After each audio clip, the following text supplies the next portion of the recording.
A time for peace and reconstruction.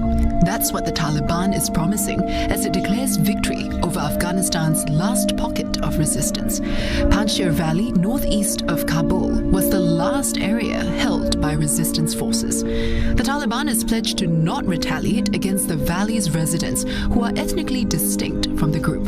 But Afghanistan's new rulers are warning against further attempts to rise up against their rule. The Taliban says any insurgency will be dealt with harshly.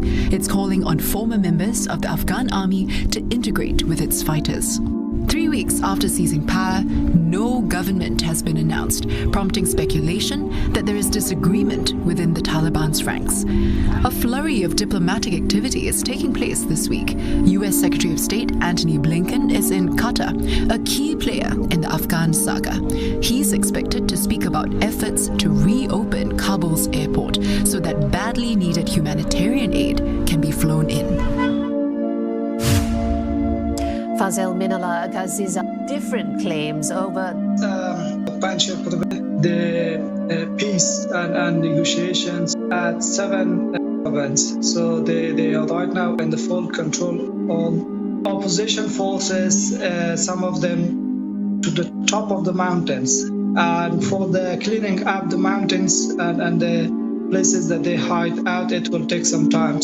So therefore, some of the opposition's social accounts are releasing their leaders' speech. They're releasing the news and updates saying that we are still in control.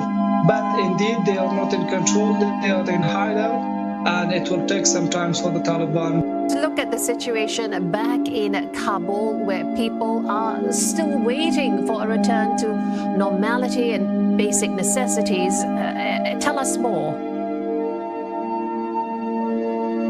Yes, Kabul is okay compared to the last days. So day by day there is changes and good changes. We have a big exchange market called Sarai Shahzada open back. We have some main branches of the banks open, but the problem is that there is no enough cash for the accountant. So the problem is that all branch of these private banks are not functioning. They are not back normal. Only as the main centers and the main branches operating with a very limited amount of money. Each Afghan who is